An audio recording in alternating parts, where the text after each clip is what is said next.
Hey, I'm Bob, been totally blind since birth, and I'm into Star Wars.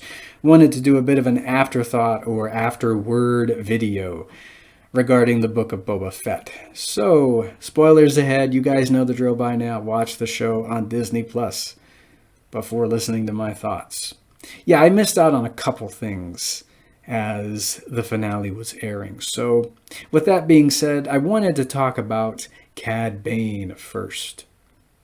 Some fans believe that Bane survived a gaffy stick to the chest. And to quote a certain protocol droid, I heartily agree with you. Emphasis on heartily. So if you turn on your descriptive audio narration tracks, which anybody can access on Disney Plus, you'll hear Nicole Zanzarella, the narrator, describing that blinking device on Bane's chest, perhaps on his duster, as a diode. And a diode that conducts current, that conducts voltage to a specific place. So yeah, I can see Bane having installed something to kickstart that crafty Duro heart of his should it ever fail. Why not? And Bane could be summoning his droid Toto to pick him up. So yeah, he did give that big spiel to Boba about, well, if you rely on anybody other than yourself, it's a sign of weakness. You're just weak now. But I don't think Cad Bane regards Toto as anybody. Toto is basically a device for Bane. That's basically his Alexa. We saw him installing a bomb in Toto in the Children of the Force arc in the Clone Wars. You know, blowing up his droid as a distraction there. So, yeah, Toto's just a thing to Cad Bane. So, you know, him calling on Toto to pick him up, it's something Bane wouldn't hesitate to do, I would think. Toto's just basically his Alexa. He's never treated him like a friend or like family. He's been very cold toward this droid, you know, when we've seen him interacting with Toto in the past. So that diode, it's beeping rather rhythmically before we pan away from Cad Bane, and that made me think of a steady heartbeat as well. So there's that. I mean, it could be a heart monitor instead of a diode. I don't know if the writers of the descriptive audio scripts really consult closely with the guys who wrote Book of Boba Fett. Hopefully they do. I do know that they let me know those dark troopers were dark troopers before they showed up like 3 or so episodes after that little cameo. They called them out. So, I mean, that could be. So, okay. Speaking of Cad Bane, I feel like he was a bit underused in the book of Boba Fett. And speaking of that, so he's only in 10 episodes. 10 episodes of the Clone Wars out of 120 some odd episodes. I can list those for you if you'd like. So he's in the Children of the Force arc. So those episodes are entitled Holocron Heist, Cargo of Doom, and Children of the Force. He's also in what I like to call the Hunt for Zero arc. Those episodes are entitled Evil Plans, Hostage Crisis, and Hunt for Zero. Then the last 4 episodes that he features in regarding the Clone Wars, I like to call those the Kenobi Undercover or the Moralo Eval arc. Those 4 episodes are Deception, Friends and Enemies, The Box, and Crisis on Naboo. So we've really only seen Bane in a handful of episodes. Of course, he was in chapters 6 and 7 of Book of Boba Fett, but he really didn't feature a lot in those.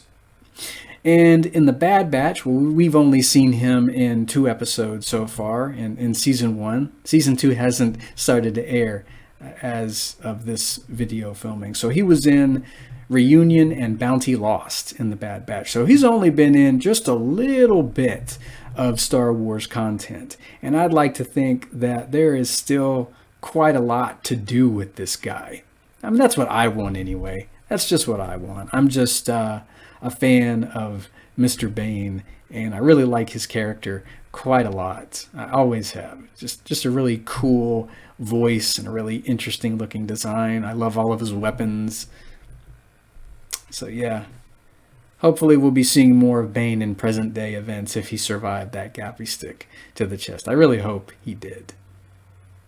That's just me being a fan of Cad Bane.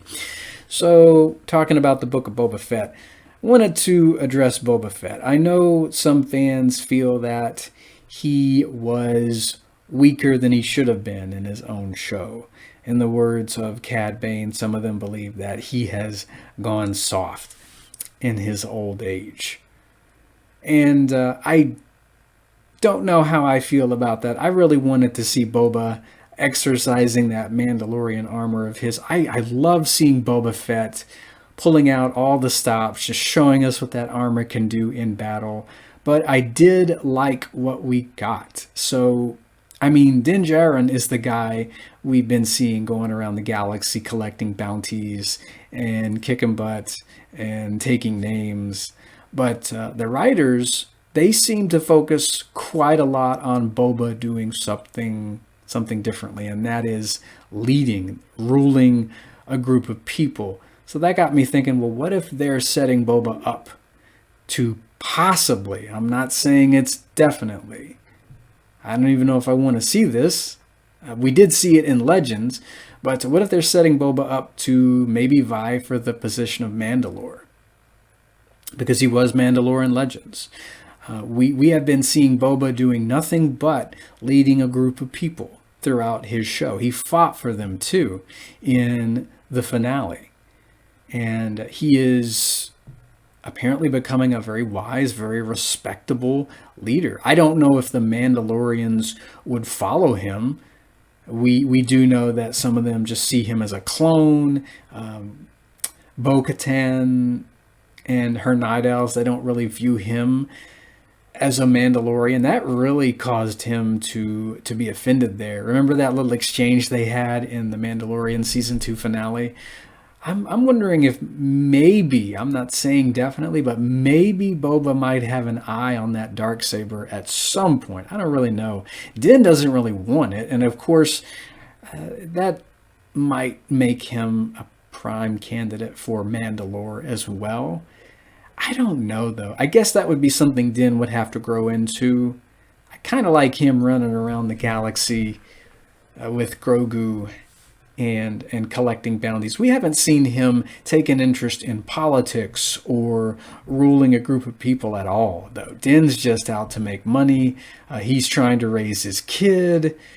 But we do know that Din, doesn't want Grogu to be in this kind of life. We do know that he wants Grogu to become a Mandalorian. So yeah, maybe Din will eventually be Mandalore. I don't know. I don't know who I want to be Mandalore, but I did think of Boba eventually and possibly fighting for that Darksaber. I don't know who I want to sit on the throne of Mandalore when all those guys eventually settle down. I love Bo-Katan quite a lot. We do know that all this started with a Kryze during the Clone Wars when Mandalore became involved in the war there. So it would also be fitting for a Kryze to become Mandalore again. I mean, this lady has fought and fought and fought for years to try and gain some kind of a life, something better than she has. And I would really like to see her play the role of, well, maybe not as pacifistic of a role as her sister did, but she'd make a great Duchess of Mandalore as well. Although Boba, he and Finnick, Boba's got a potential Duchess right there beside him too, so maybe those two could take the throne of Mandalore. I have no idea how this is going to shake out until it shakes out.